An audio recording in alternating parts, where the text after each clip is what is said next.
Welcome to the Sensual Canvas, a soft landing space where creativity flows and presence becomes art.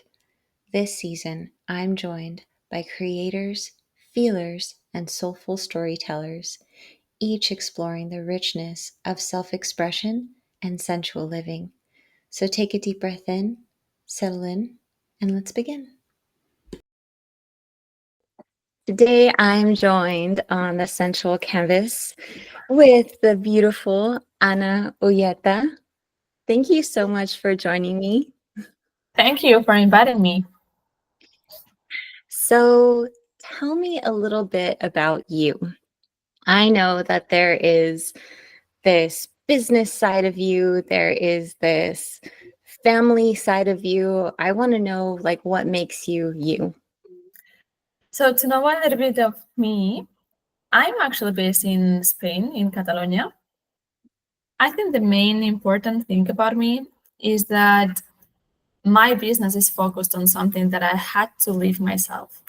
So I went through a really bad relationship with food, and that made me really disconnect from my body, my sensuality, my everything, really, myself.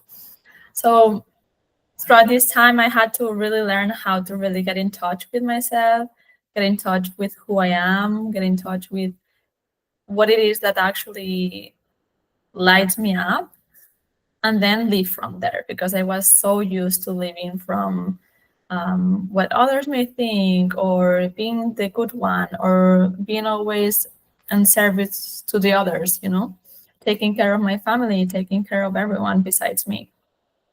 So I think that's the main key idea about who I am is someone who has always tried to really learn about herself and really understand how it is that I can take care of myself. Because I did not see, when I was a child, I did not see people taking care of themselves. So I think that was like my focus my whole life, like really, how is it that I can actually take care of me? How is it that I can actually take care of others through taking care of me? Mm. Um, so I think that's the main guideline of who I am. I've always been super curious. I've always liked nature. I love always like science. I've always liked learning new things. Um, and I think that's really part of who I am. And for a long time, I wanted to hide that part of me because, I was learning weird things, or I was learning about manifesting and about neuroscience, and I was maybe 15 years old. So it was really weird. Mm. But luckily, my mom is really tuned with her spiritual part. And I think that allowed me to also go deeper and really search for who I am. I don't know if that answered the question, but one thing I really want to say about that is that when I was searching about who I was, I came across yoga, and I came across a lot of teachings, and I really liked the idea of me being just like energy, and flowy energy that needs to go around and really experience life somehow. You touched on so beautiful. And I feel similar too, like with feeling that I am energy and that I'm like infinite. Like my vessel is temporary, but like my energy is just like comprised of like all the universe, like in this one like vessel. So I feel similar about that. So you touched on like your family and taking care of them and supporting them. And I want to know, like, what is that like for you, like as a young woman, to grow up and feel like you have to support and somewhat carry them like through. The thing with my family is that, I mean, I have amazing parents. It's not that I had any really problem in my childhood. And I also have an older sister. But the thing is that both of my parents have a different type of illness. And I didn't know that back then. I just knew they were my parents, and sometimes they were in a hospital because there were accidents or car accidents or something. But then when I grew up, eventually they explained me what really happened. So for a long time, I thought, for instance, I remember one time when I thought my mom had a car accident and she was in a hospital for so long and she could potentially die. And all the fear and all the worries that, that were built in me in such a young age. But then when I was older, I realized that I wasn't even sure if that was a true story. So for a long time, I just lived a lot of experiences that I was not even aware if they were real or not, because maybe it was something my parents made up. So it was everything really confusing. And then once I knew the truth, once I knew everything, my sister moved into her own apartment. And suddenly I was just left there alone with my parents, me not knowing how to handle the situation, my sister not there. Suddenly everything was on me, basically. And I think I also took it on me. I don't think they ever put pressure on me, but I guess I just took it on me. And also I think it's difficult. Relationships are difficult, and especially when people sometimes they're just not themselves. How do I know if this reaction is you or is your illness? How do I protect myself from such a scary situation suddenly from the person who should love me and care for me? So it has always been more sort of me as an innocent, I guess, open girl, come on, let's love each other, let's have fun, let's go in nature. And suddenly a situation that I would not expect and someone reacting a way I would not expect and blaming on me. And, and I'm like, oh my God. So I guess I kind of learned to hide myself and really shut up, basically. So I would not share things with them. I would not tell them what I was doing. I would just do my things, and really that I would not explain to my parents because I wouldn't feel confident enough to tell them, because I wouldn't know how they would react. So so it was more sort of the adult one in a certain situations, but also being there and not feeling I had an adult to whom I could talk to or ask for advice, because I couldn't feel them really there. They were always there when I had to pay for education, for instance, right? But it was more of logistic. And so I'm curious, the things that you couldn't share with them, would you say that sensuality was one of those things that was difficult to share with them? Definitely. Also because I knew nothing about it. I think, well, I don't know, but for me, sensuality was always really I don't want to say dark, but really dirty, something really I needed to hide from people.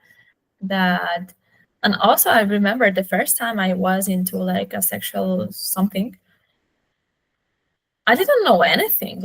I didn't know literally anything, and now teenagers know everything, right? But I did not watch porn. I did not know anything about sex per se, and about sensuality. All I knew was that I saw a lot of movies with my dad, and he would just fall asleep, and I would be just watching the movie. And there were some scenes that were really sexual, but maybe it was more of mystery, kind of bad people bringing women to places, more of kind of not really nice. So what I learned from such a young age was this idea about the girl not wanting and the man wanting, and having to whatever. And I was like, really, like, I think that's why for me everything was really taboo, and I was like, oh my god, I don't want to know anything about that. But at the same time, I remember when I was really young, I always dreamt about like being, how to say that in English, these girls that dance. Hmm. The strippers. Yeah, I always dreamt about being a stripper, and I felt like really powerful, and like I would love that, and Oh everyone shit, wanting that's me. awesome. I love that. And I think I have a lot of that energy in me. I mean, I know I love dancing, I love like performing. Yeah. But yeah, for me, everything was a little bit like, I cannot tell to anyone, or whenever I was young and I was, I don't know, maybe like, when you're young, you touch yourself, you don't know what you do, but it's nice that you do that because you like it.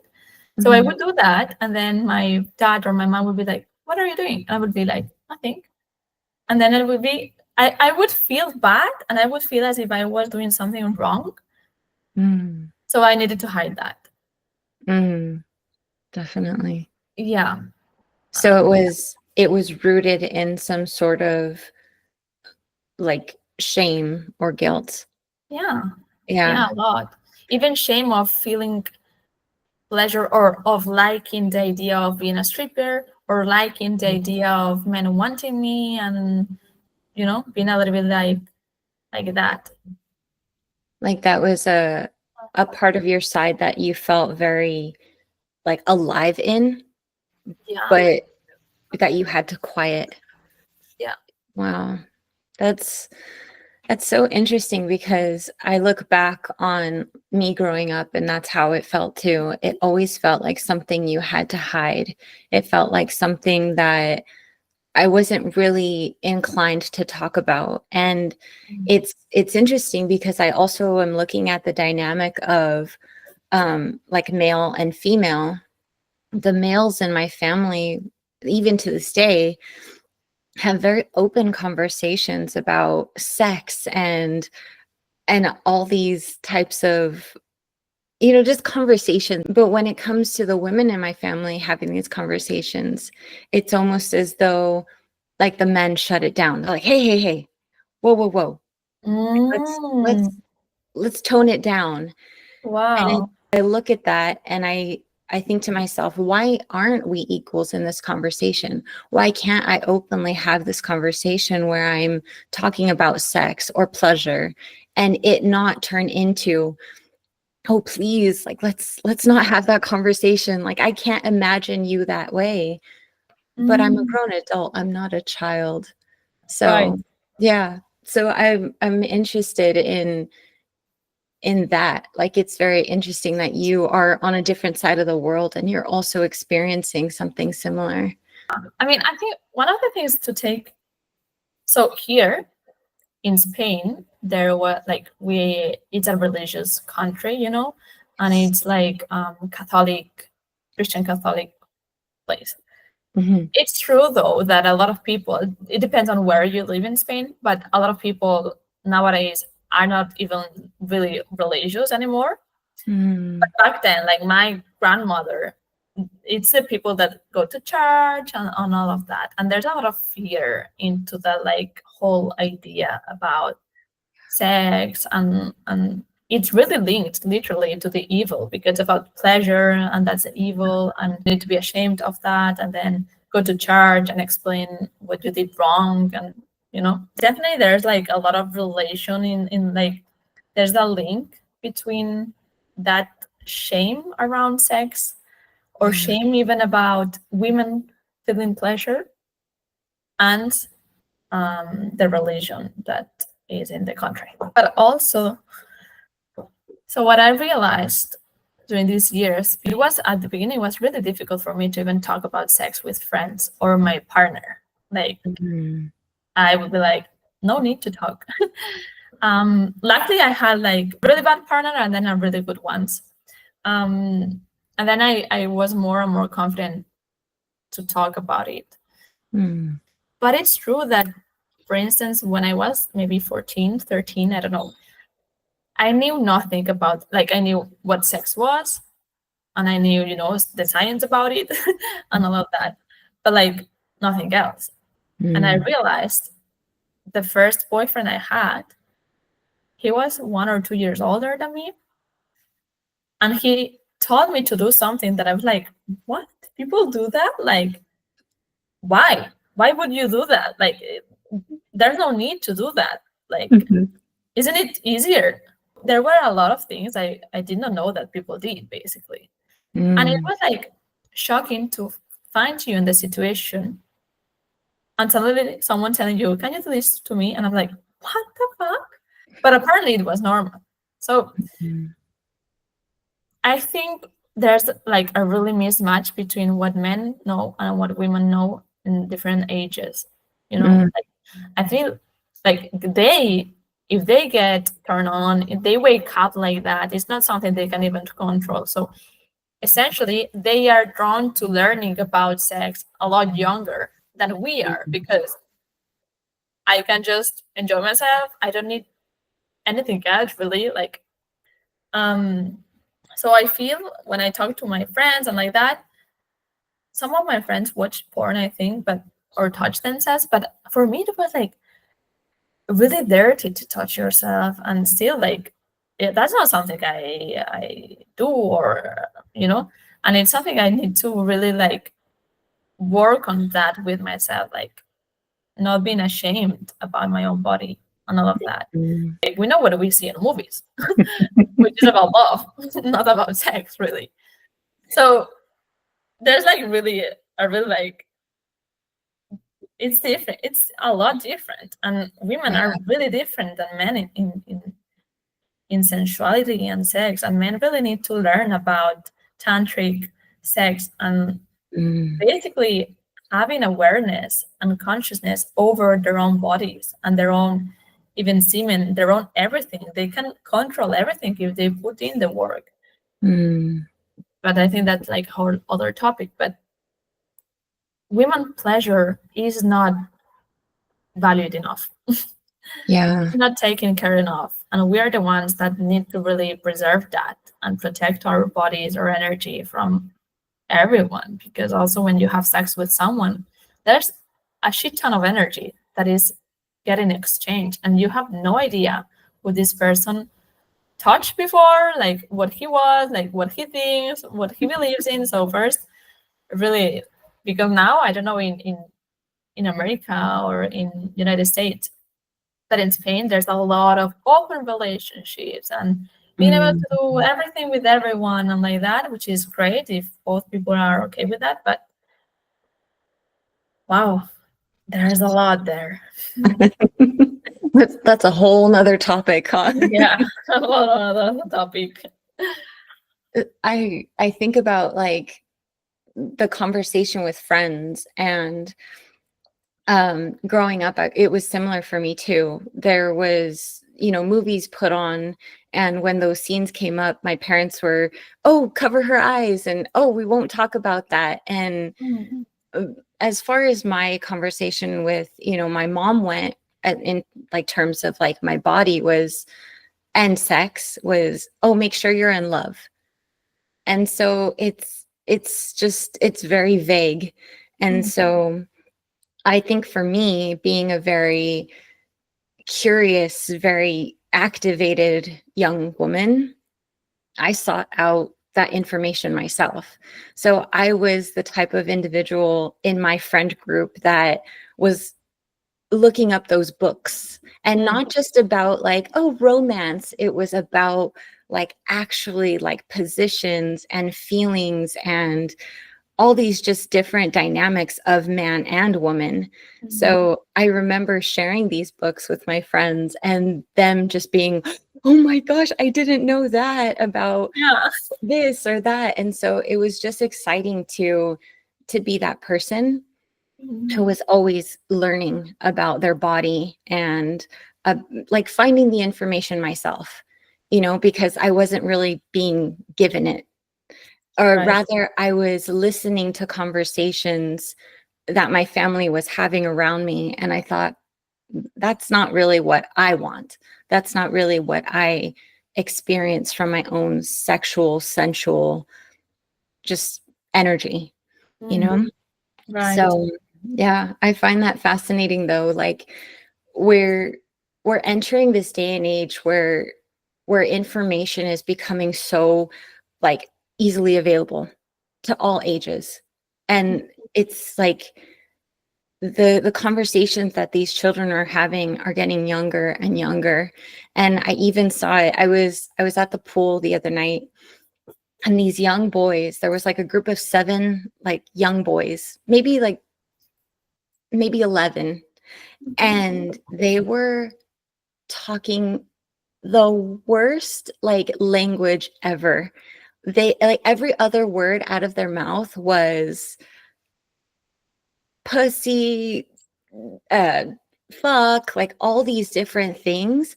And I Right. thought to myself, you know, to be young, yes, you're still learning, you're figuring out what you can get away with, but that's also the conversation that they're having with each other. They're not having these sensual conversations about their bodies. They're not, you know, and Yeah. and hopefully what I'm doing is opening up that conversation, you know. I think from what you said, I want to say two things. One is about this first conversation you have that your parents should explain you. I don't think any parent explains anymore. Mm. Like when I talk to my friends and like that, when my mom tried to explain me to have the conversation, she was like, "When Anna, now you have boyfriend." And I looked at her and I saw how nervous she was, and I looked at her and I told her, "Mama, it's okay. I know everything. They explained me in school." And that's what everyone's doing. Like everyone does that because they don't want to have this uncomfortable conversation with Yeah. their parents either. But now, for instance, now my partner, he has a daughter, and she's Mm. 14 now. And it's so beautiful how they've always had open conversations about it. And he even Mm. said her like, well, now that you do this, be careful because whatever, like they talk openly about that. And like he even says, well, have you already been with someone? And she's like, no, oh my God, that not yet, blah, blah, blah. I want to wait. But he knows everything. He talks to her like, um, for example, now she kissed someone, right? Mhm. He told her, well, maybe one day he will want to kiss your neck. It's okay. Like he explains Mm. her like it's normal, and she was like, oh yeah, he already did that. And like they just talk, and she saw us. I touched her his butt. I don't know you said it like that in English. Wait, what? I touched my partner's butt. Oh, smack. Like you Yeah, smacked his butt? yeah. And she saw it, and she was like, "Oh, you guys really like smacking your butts." And we're like, "Yeah." It was just like funny, but like Yeah. really beautiful. Yes. Like, yeah, of course we like that. I mean, we love each Right. other. We like being with each other, Yeah. I like that. And I think that's one of the things also. Like Yeah. people should be feel really comfortable about talking about sex with even their offsprings. Like they Yeah. need you to guide them basically, like, and they need you to feel safe and relaxed about it, because otherwise they will be like, oh no, oh my God, that's something people shouldn't talk, because if you are nervous, that means that it's something like bad, or like we need to not talk about. Yeah. So And they'll find that information elsewhere, yeah, and and you don't that know.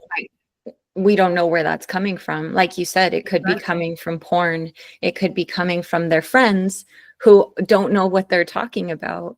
And Exactly. so the narrative is it's so essential for their growth, like for the young minds. Yeah. Yeah. Any of my like cousins, I have a lot of them. And any of my cousins like come to me with this type of stuff, I like the fact that I've been like open. like Mm. to this conversation. And it doesn't scare me. It doesn't make me nervous. It just makes me curious. Mm. And so I think it's really easy to shut that conversation down and be like, oh, no, no, no, you don't want to be doing that. Oh, you don't want to, Mm. think about that. Mm. And that's rooted in the shame, the guilt. But I think because I didn't want to feel that way about sex and sensuality, I had those conversations openly with my cousins. So, and even with my brother and sister too. Like I remember one of these books that I got once. I was reading it to my sister, and she was still quite young, so she didn't really understand like what was Mm. happening, but I just wanted to educate her, and I just wanted to have that open conversation with her. And so like we don't get into like explicit details now, but it's nice to have like that very natural conversation if it ever comes up. Yeah, Yeah. exactly. Yeah. Yeah. Are you open to those conversations with your sister, or do you find that it's kind of difficult to have those like sexual, sensual conversations with her? The thing is that I think she explained me some things, but like we never really talked about these types of conversations really. Like the thing is that Mm, we don't really talk about really deep things either. Like mm, anyway, because we are really different beings and we have just different opinions the whole time. So mm. I think, for instance, whenever I talk about energy, she already gets weird about it. So I cannot talk if I cannot talk about energy. So it's more like, it's okay. You're good. You're okay. Yeah. Okay. I'm good. I'm okay. Yeah. But Mm. one of the things that I wanted to say before also, when you explain about these children, Mhm. I feel also here there's like a really important thing people is not paying much attention to, and it's music. Not only social media, it's music per se. Like there's a lot of songs that talk openly about sex, but in a dirty way, in a men having to do anything to the women, or women having to allow men to do whatever. Especially in Spanish, I don't know in English, but in Spanish there's reggaeton, and reggaeton is really about like you move your booty. Why do I have to move my booty? Can't you, men? Dance, like or Yeah. pussy and all these type of words, Yeah. um, and really explicit, like really talking about fluids and like that. And I touch you and you whatever, and it's like, guys, it's not that easy to give pleasure to women. So really educate yourself. It's not about touching us, and like we need a lot of things, and one of them is feeling safe. So Yeah. like it's not about men touching women. It's not about men like dancing with us. It's about feeling safe with the men we are, Mm. and then everything is going to flow, and then we can help them also, mm, share them what it is that we actually like, what we don't, set boundaries, because otherwise their conception is like, oh, you look at my body, you get turned on. We are not like them. We don't Mm. get turned on with sight. It's not sight that turns us on. It's Mm. the feeling. Is really like touch. Is really smell.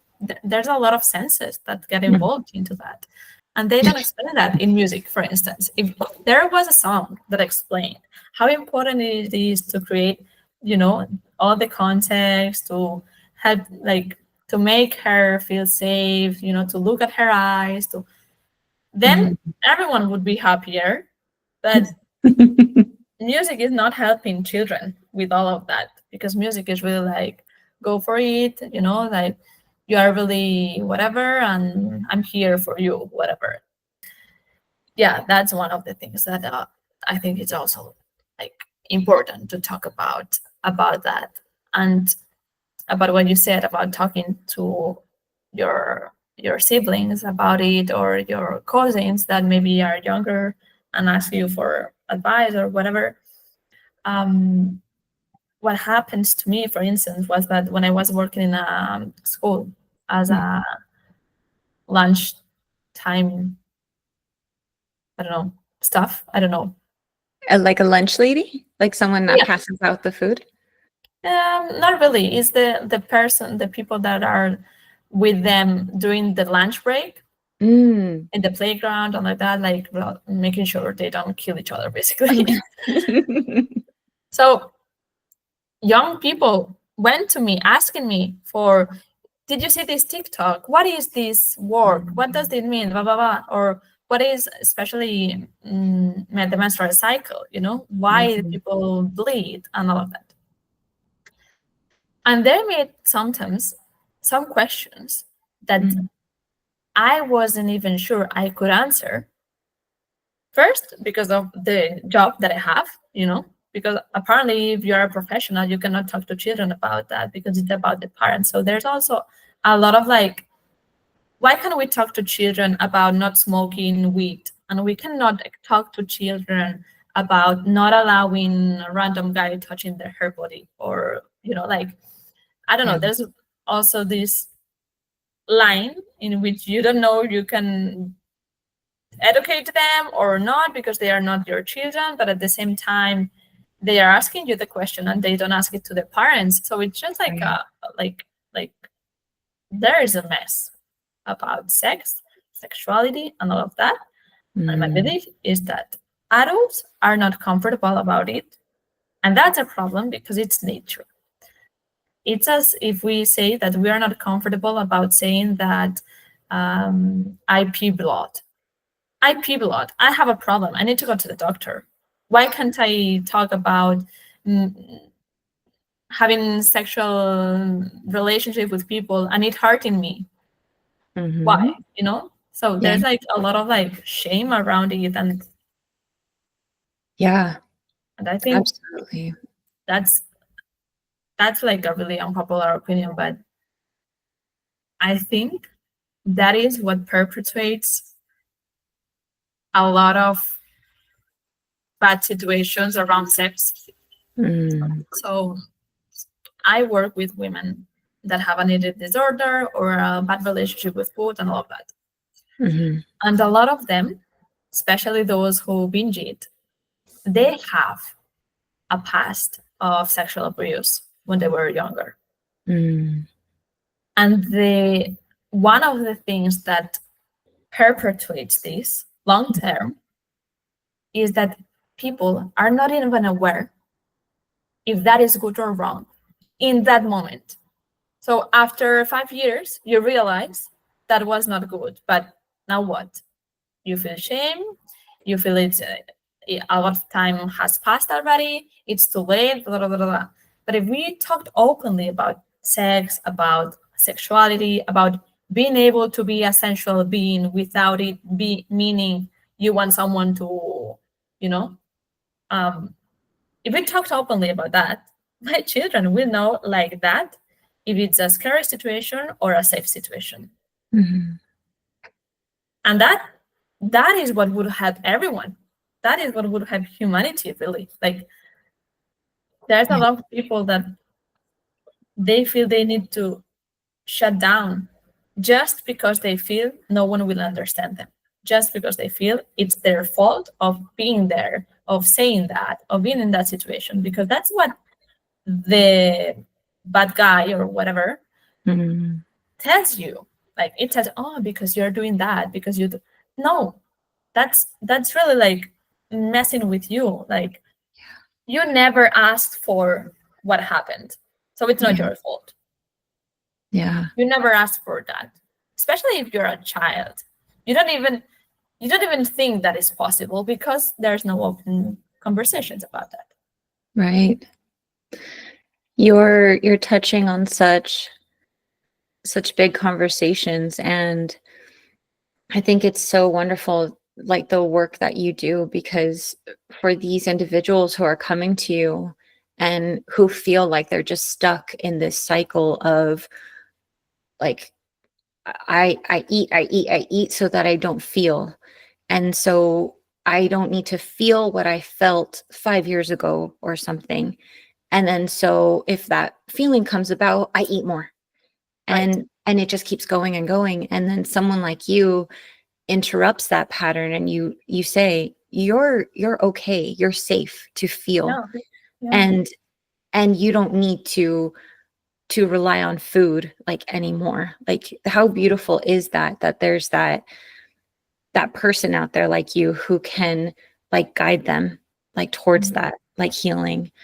And I personally have never like had an eating disorder per se, but there were moments in my life where I wouldn't eat for like long periods of time. And then I'd get home and I'm like, okay, now I'm hungry, so now I'll eat. But I guess like I was too young to really know like how to nourish myself. And so yeah, so I was always like on the go. I was really busy. I didn't I didn't like eating lunch at school. I thought it was so disgusting. And so when I got home, I was just like, I need to finally eat something. And so I would eat late into the night, and then I would go to sleep and do it all again the next day. So as a Wow. teenager, I didn't feel like food was like the main it wasn't important enough to me, even though I always valued like eating healthy, eating um very organic things or things of that nature. But I didn't know until later on in my life like how important it was to like eat like throughout the day. And yeah, so Yeah. it took me time to learn that. But Yeah. this like conversation that you're having with these individuals, do you feel also in a way like guide them through like learning about their sensuality like, through the work that you do? Well, it depends on how people view sensuality, but I guide them to really connect back to their bodies. Mm, And it's not about sensuality per se, I don't think so, but it's about really going back to their bodies, like especially these type of people that had this sexual abuse in the past. They mm, are really disconnected from their bodies. They don't even want to connect with their bodies. That's why in these situations, I really do need to work with a psychologist specialized on trauma, because there's a lot of trauma.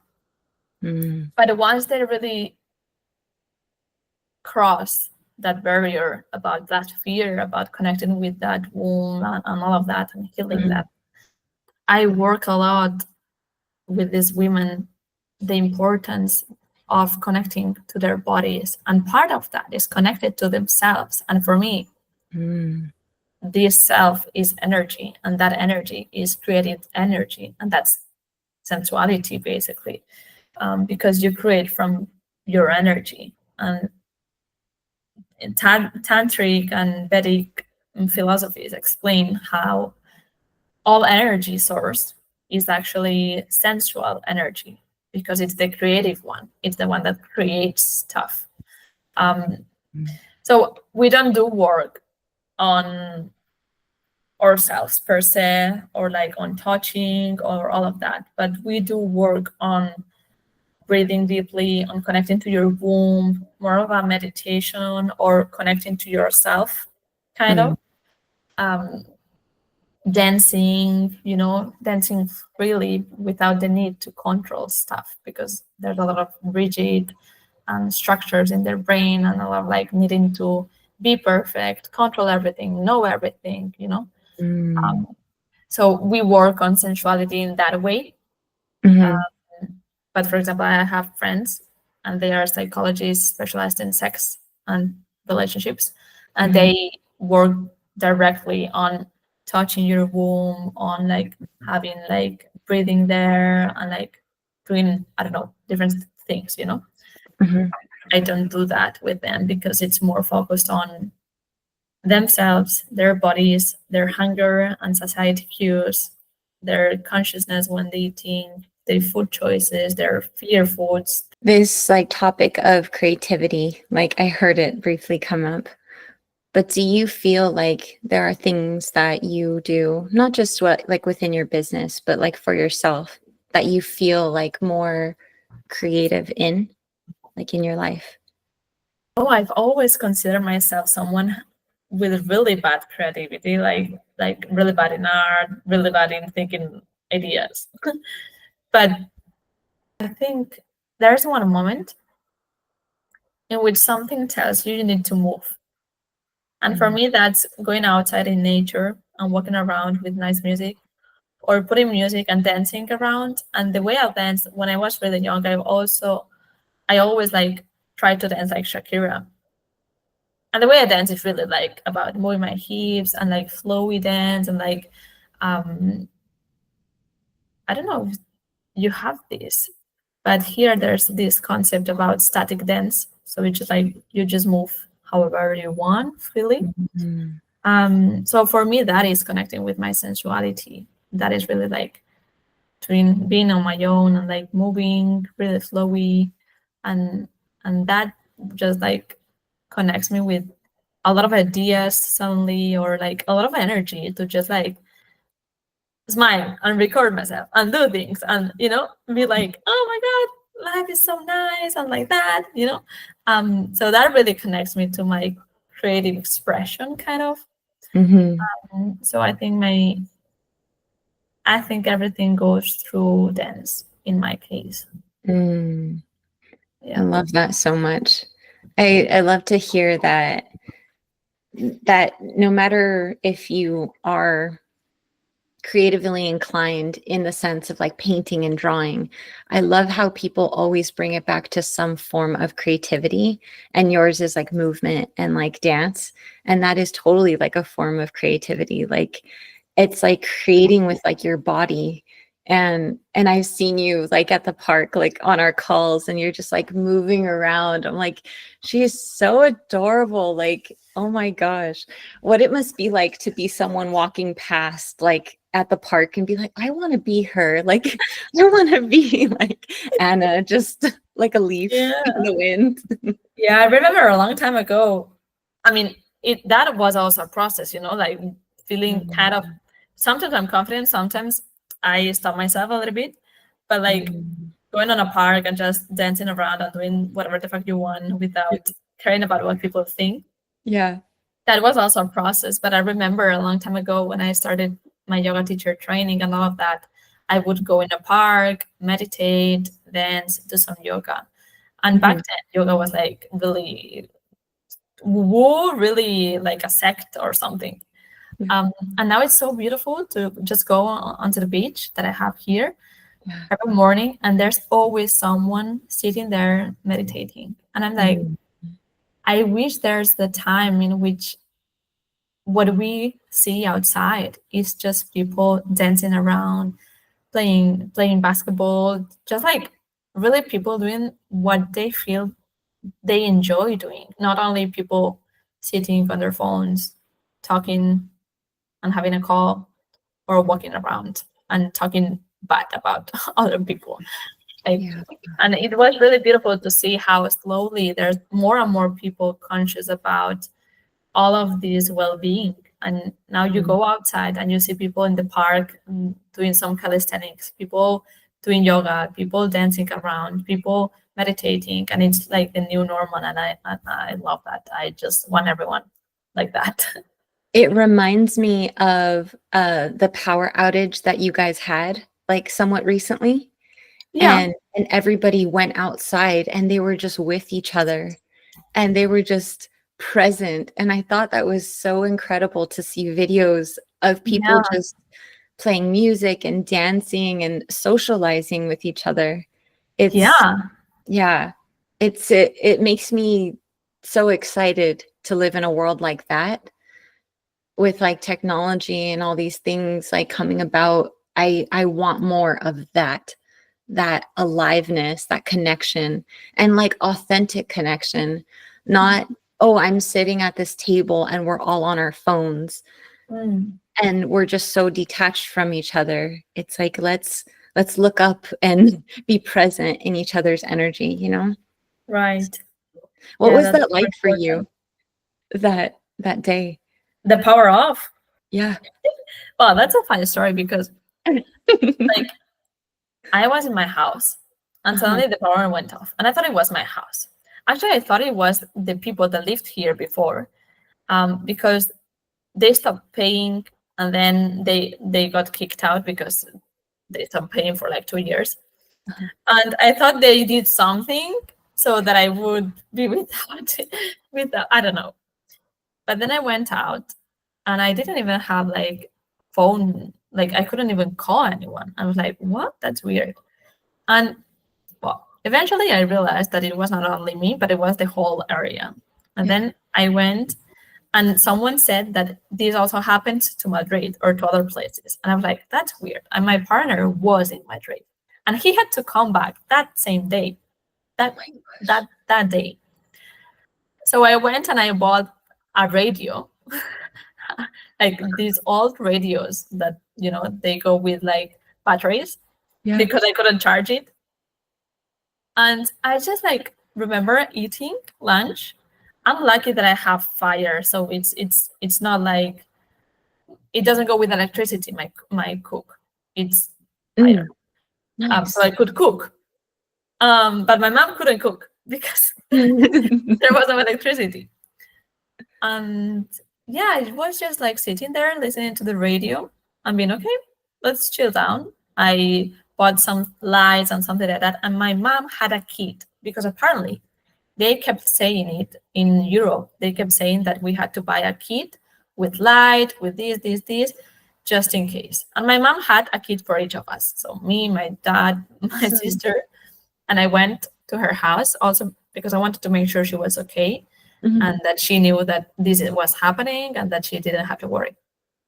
And she was chill. And yeah, I just went back home. I did nothing. I read, I put some candles, I was like that, chilling. I was worried about my boyfriend because I didn't know what he would do. Yeah. But I heard that people said that we should turn off the lights because when the energy went back, it could potentially break, I don't know, something that was connected, Yeah. So I turned off all the access to my house. And I only let on the light so that if the light would go back, I would literally see, and then I could turn on everything else. Yeah. Anyway, I went to sleep, nothing more. Like, I was chilling really. And the next morning, I thought the light was on, but it wasn't. So nothing worked. In my house, nothing worked. So I went outside, and everyone was really normal. And people were talking with their phones and everything. And I still didn't have anything. And I was like, maybe they come back slowly. I don't know. Then I realized that I didn't have the data on my phone because I don't know why I put it away. And that's why I basically didn't have data or anything. And that I turned off the general energy entrance of my house. So even if I had the light on, there was no energy going in because the general one was off. So I was the last one to receive energy in my house from entire Spain, probably. Oh my goodness. But it was really amazing. It was really chill. The only thing that I didn't like about that was the fact that refrigerator didn't have energy, and that's not nice.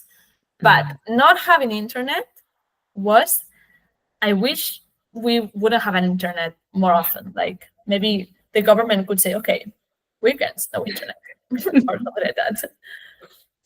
Just like shut it off. Yeah, for everyone.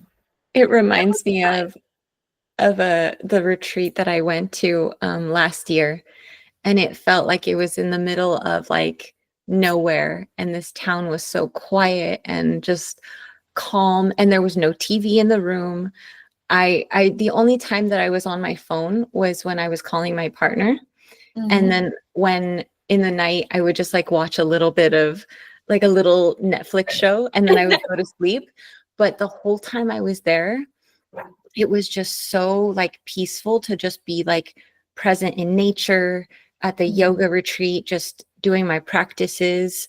And the food was so delicious. Like everything was just incredible. So I want to come back more to that, that present of self, and like the bounty of like our food and the nutrition from it, and just being with others in that way, you know?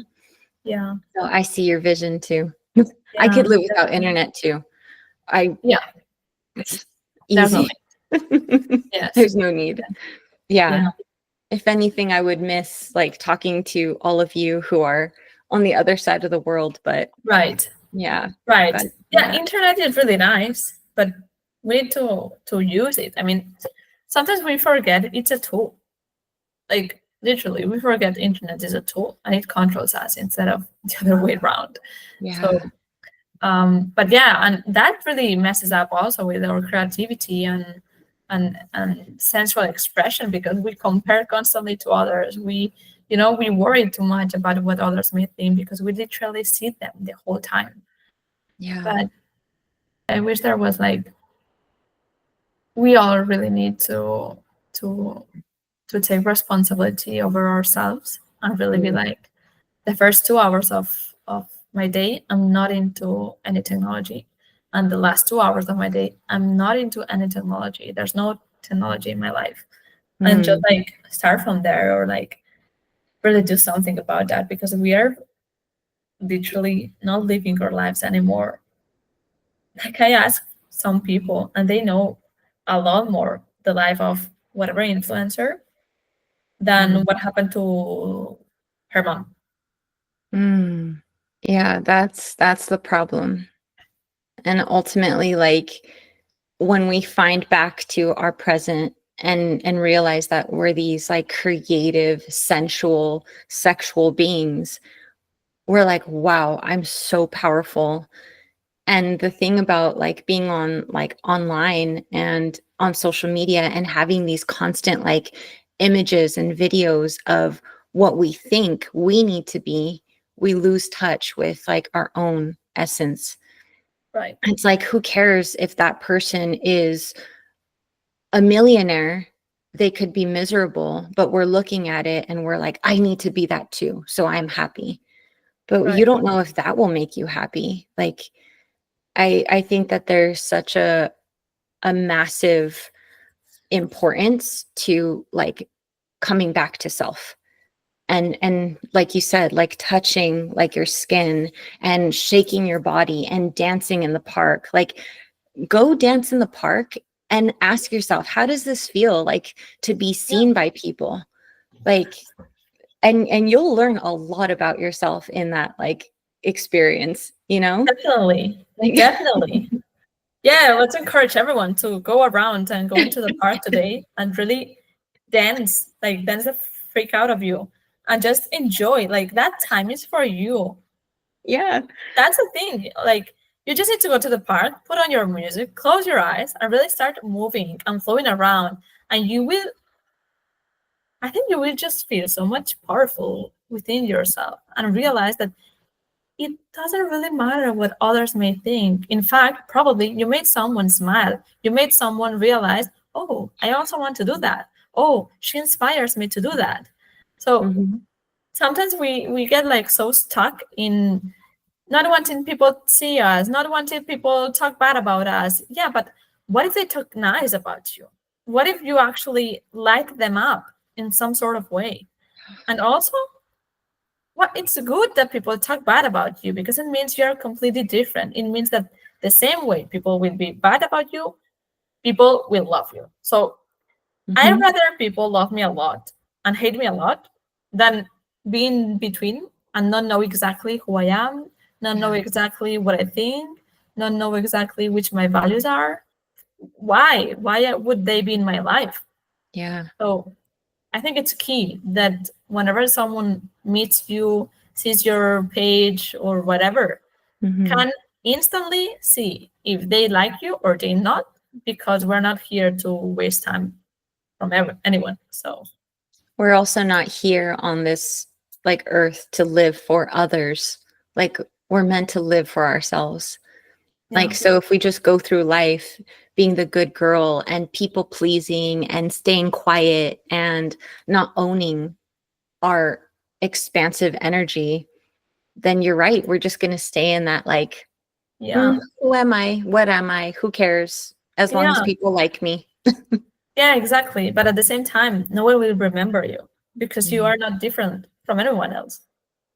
So Yeah. it's just like, and sometimes it happens to me whenever I have to go to a place, especially I have this like belief about, being too young to say or to talk or to feel Mhm. something. So Yeah. whenever I go into a place and I'm like, "Mm, I don't know, I feel so young. I don't know what they may think, especially women. I'm a little bit like, because a lot of women quickly tell me, oh, how young you are, oh, how skinny you are, especially if I am nutritionist, they always talk about being skinny and whatever. And I'm like, I'm not rude, but that really makes me question a lot about how people not judge. Well, it's a judgment. It's not a bad or a good one. It's just a judgment. We all judge. There's nothing wrong about judging people, but also I don't want them to have a wrong idea about me. And I Mm. need to learn to really, it's not my business if they have a good or a wrong idea about me. As long as I share myself fully, they will build that idea of who I am by me sharing myself fully, not Yeah. me falling into their own ideas, because we all have like ideas when we see someone. But Yeah. then we need to see if these first ideas we've created are true or not in that person. So I feel like Mhm. that's like a whole other topic. But I really like thinking about this and being able to have like open conversations with people and really like, I like that people see me for who I am. Actually, I like people do that instead of judge me before I talk Mm. or even while I talk. Hasn't it happened to you that sometimes you know someone and you start talking about something you're interested about, but you constantly feel judged or as if they looked at you like, what are you saying? Like not really getting you Yeah. because they consider the first idea is the right one, not the one that they are seeing right now. Mm. What do you Yeah. do in that situation? Totally. It's so interesting because like I've had to heal like a lot of the like that that narrative of what other people are thinking of me. I've had to heal it like tenfold. It was so bad, and I think that it was deeply rooted in like my anxiety and like just being accepted by the people around me so that I could belong. And so now that I'm coming into this energy of like I'm showing up as myself. I don't give a fuck. Like you can like me or leave it. Like it doesn't matter to me. But I think when I was working through that, it felt isolating and it felt like I was alone. But actually, like I'm not alone because the people that are also working through this are finding their people. And yes, we have to shed the people who don't agree or who don't like that new person, but comes all those people that want to be in that newfound energy. So yeah, it's taken me time, and I'm still learning. I especially with my family, I'm learning that there are certain members of my family who just they don't want to have those conversations with me. They don't get it, and that's okay. Like it's not my responsibility to teach them or to guide them through their own acceptance, of self. So, Yeah, yeah. absolutely. Like there's people that here are very okay with how they are. Yeah. They just don't want to change. They just don't want, so it's completely okay as well. But Yeah. you said something really important, and I feel like whenever someone is into their spiritual path or into their wanting to know more, wanting to know what is after everything, Mhm. or when they are healing their relationship with food and they have to see themselves, their everything, their fears, especially. Mhm. I feel there's always this space in which you literally need to detach from everyone, go fully on yourself, find yourself. And once you found yourself, you will find other people. And Yeah. what I wanted to tell you is that when I had to do that, for me it was like 3 years of not like of being with myself by my own, basically. Yeah. And the only person I would meet with was my partner once a week. I was like that. And what I realized is it was that you are never alone, even if you try to, because you are in this path committed to finding yourself. Will always and forever be with yourself. Like even if you're alone, if you feel alone, like you have no one to talk, you have no one to do this, you have no one to travel with, you have, yeah, okay, but you are actually never alone because you will always have yourself. And I Mm. think that idea already gives a lot of energy and power to everyone that is like in this transition from who they were into who they want to be, Mm. and changing all of that inside, because Mhm. there has to be this moment in which 100% committed to finding yourself and being with yourself and taking full responsibility over yourself. It's all about yourself. And at Mm. the beginning, for me, it was selfish to do that because I learned to take care of my parents, to be with them. And because that's how they, especially my mom, also view things. Mm. But I needed to really like explain her openly that I was not being selfish. I Mm. needed to take care of myself.